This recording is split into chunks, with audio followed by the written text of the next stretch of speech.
हरिशरणम। श्री लाडली जी के, लाल जी के समस्त सहचरियों के चरणों में साष्टांग दंडवत प्रणाम निवेदन करते हुए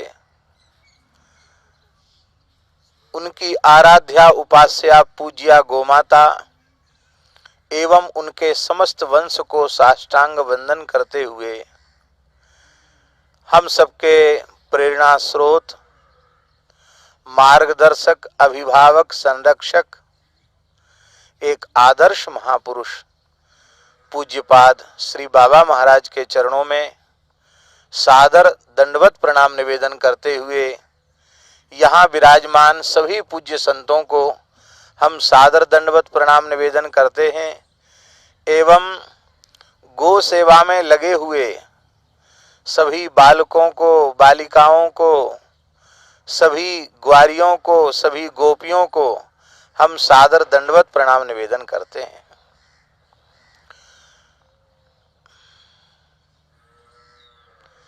ये तो लाडली जी की गौशाला है, ब्रसभानु बाबा का गोष्ठ है, कीर्ति मैया का गोष्ठ है, श्री जी की कृपा है।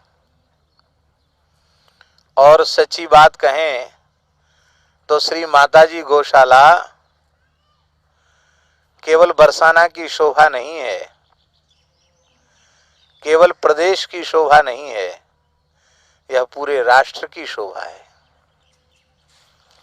गायों के गोष्ठ को ब्रज कहा जाता है और इतनी बड़ी संख्या में एक स्थान पर गोवंश का दर्शन हम समझते हैं कि कहीं भी इस समय नहीं है। एक गोष्ठ में इतनी बड़ी संख्या में गोवंश का दर्शन लाडली जी की कृपा से और पूज्य बाबा की जो अत्यंत उदार भावना गो सेवा के संबंध में है, उस उदार भावना का ही यह शुभ प्रतिफल है जो इस रूप में हम लोगों को देखने को मिल रहा है कि हमारे पूज्य पहाड़ी बाबा महाराज, खाकचौक वाले पूज्य गुरुदेव, वो कहा करते थे कि पुराने समय में, अब हमारे सामने की बात तो नहीं है, 70-80 साल पुरानी बात वो बता रहे थे कि किसी व्यक्ति से हत्या हो जाती थी, गौ की, ब्राह्मण की, किसी पूज्य पुरुष की हत्या हो गई तो हत्यारे को ये कहा जाता था कि तुम मुंह बांध के रखो, तुम्हारा मुंह कोई न देखे। तो वो ये पहचान थी हत्यारे की कि उसका मुंह बंधा हो, ये मुंह ढका हुआ हो, नाक मुंह ढका हो, उसके बोलने में उसके श्वास प्रश्वास भी दूसरे के भीतर न चले जाएं। तो महाराज जी किसी को मुंह बांधे देखते तो बड़े बिगड़ते थे, हत्या लगी है तेरे पे, बदमाश कहीं का, मुंह बांध के चला आया, ऐसे बोलते थे महाराज जी। तो महाराज जी नाराज होते थे कि हत्यारे के सरे से मुंह बांध रखा है। लेकिन ये गोवध का कितना भयंकर परिणाम है, गोवध का पाप कैसे सबके सिर चढ़ बोल रहा है कि आज पूरे संसार में पूरी दुनिया का मुंह बंद गया।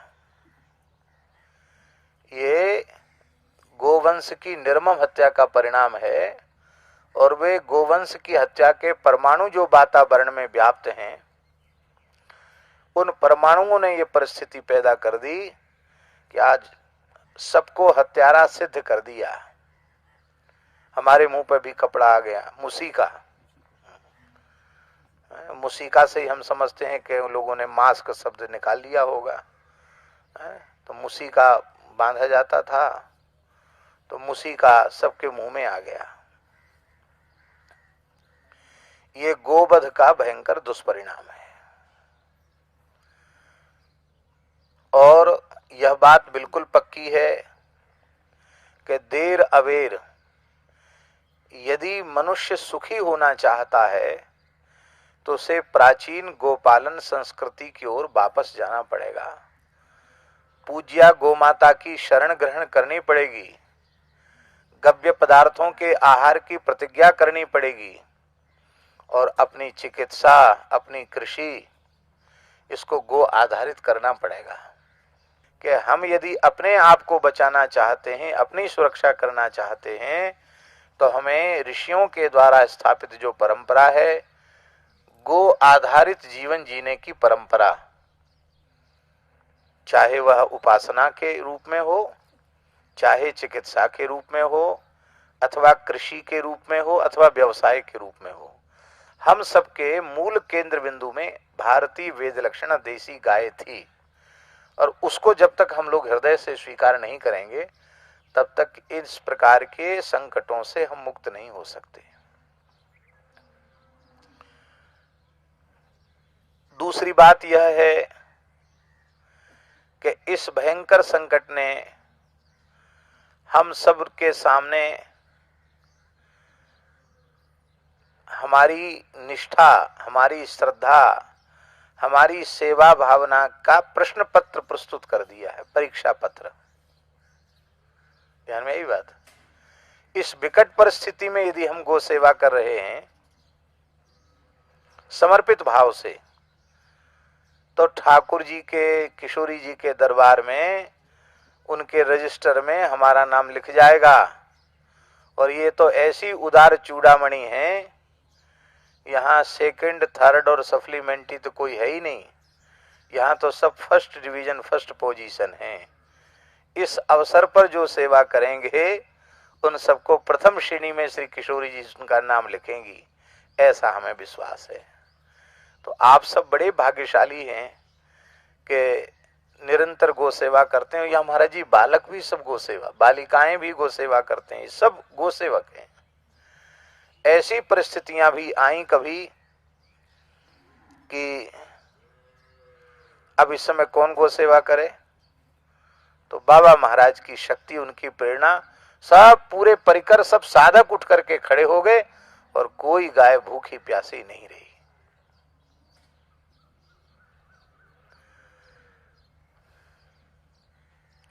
9 लाख गैया नंद बाबा के और 11 लाख गैया ब्रजभानु बाबा के। हम तो उस दिन की प्रतीक्षा में हैं जब ब्रजभानु बाबा की 11 लाख गैया है जाए। और इस गौशाला से हमारे चित्त में इतनी प्रसन्नता है कि ऐसा समझें कि हमारा मन यहीं रहता है। बहुत प्रसन्नता है। एक महापुरुष ने, एक लोकोत्तर महापुरुष ने एक प्रेरणा से कितने जीवों को गोमाता से जोड़ दिया। भूमि की और अधिक भूमि मिले, इसकी महती आवश्यकता है। और अधिक खुले में गाय विचरण कर सकें, थोड़े गायों के चरने का भी प्रबंध हो। और श्री ठाकुर जी, श्री जी ऐसी कृपा करें कि हम ब्रज के पर्वतों को गोचर के रूप में विकसित कर सकें। उनमें कुछ मिट्टी डाल करके, कुछ पुराने गोबर की खाद डाल करके और धीरे धीरे वृक्षारोपण करके उस पर घास उगा करके एक एक पर्वत को हम लोग ले लें। सरकार से ऐसा कुछ मिल जाए आदेश,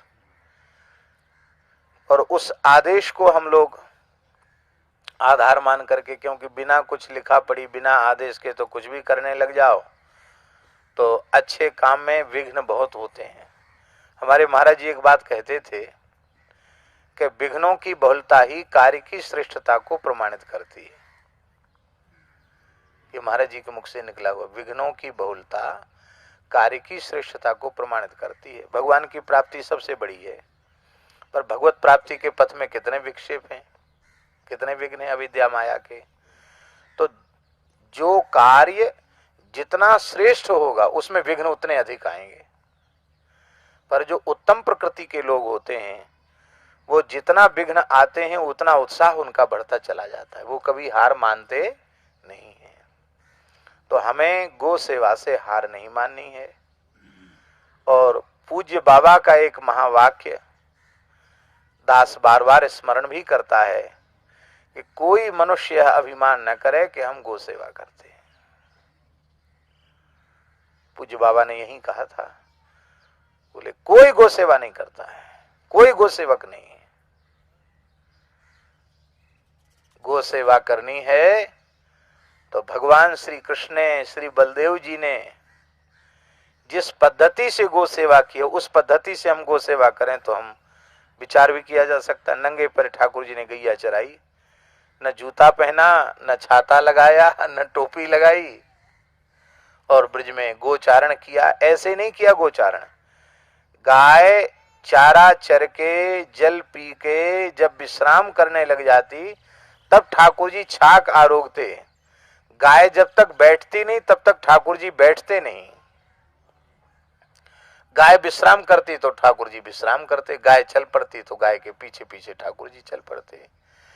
तो जिस भावना से, जिस पद्धति से हमारे आराध्य भगवान कृष्ण बलदेव ने गो सेवा की है, इस पद्धति को यदि हम अपने जीवन में उतार सकें तब तो हम सोच भी सकते हैं कुछ भी, पर यह सब हम लोगों के द्वारा नहीं हो रहा है। पर श्री ठाकुर जी इतने उदार हैं, इतने करुणामय हैं कि इस भयंकर समय में इतना भी कोई गो सेवा में तन से, मन से, धन से, वचन से कुछ भी करता है तो हमारा ऐसा विश्वास है कि इस भयंकर समय में ठाकुर जी ने अपनी कृपालुता, दयालुता का द्वार एकदम खोल रखा है। किसी युग में तो ठाकुर जी झरोखा या खिड़की खोल के रखते होंगे, पर इस युग में तो श्री ठाकुर जी ने अपनी कृपा का द्वार खोल के रखा है। द्वार खोल के न रखें तो न कोई वैष्णव प्रमाणित होगा, न कोई साधु प्रमाणित होगा, न कोई साधक प्रमाणित होगा, न कोई भक्त प्रमाणित होगा। पर ठाकुर जी ने अपनी कृपा के द्वार खोल रखे हैं, इसलिए हमारे जैसे लोगों का गुजारा हो रहा है। इसलिए इस अवसर को हम अपने हाथ से न जाने दें और खूब निष्ठापूर्वक गो सेवा करें। और जो लोग भी इस पवित्र गोष्ठ से जुड़े हुए हैं उनकी भी परीक्षा की घड़ी है, उनकी भी परीक्षा की घड़ी है कि वे इस समय में कितनी सेवा समर्पित भाव से कर सकते हैं। तो हम सब खूब समर्पित भाव से गौ माता की सेवा करें। पुनः एक बात अपने पूज्य गुरुदेव भक्तमाली जी की कहकर हम विराम करते हैं। महाराज जी ने कहा था एक बार कि सब काम सामर्थ्य के भीतर, पर गो सेवा सामर्थ्य से अधिक। ये बात महाराज जी ने कही, सब काम सामर्थ्य के भीतर करो और जितने खर्च हैं आपके, और भी कोई भी काम है, संत सेवा, ठाकुर सेवा, उत्सव आदि, और जो कुछ आप करते हैं आप अपनी सामर्थ्य के भीतर कीजिए।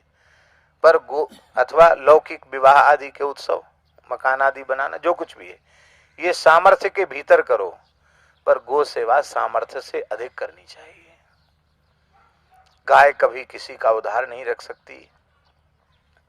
परीक्षा की घड़ी है और खूब प्रसन्नता है।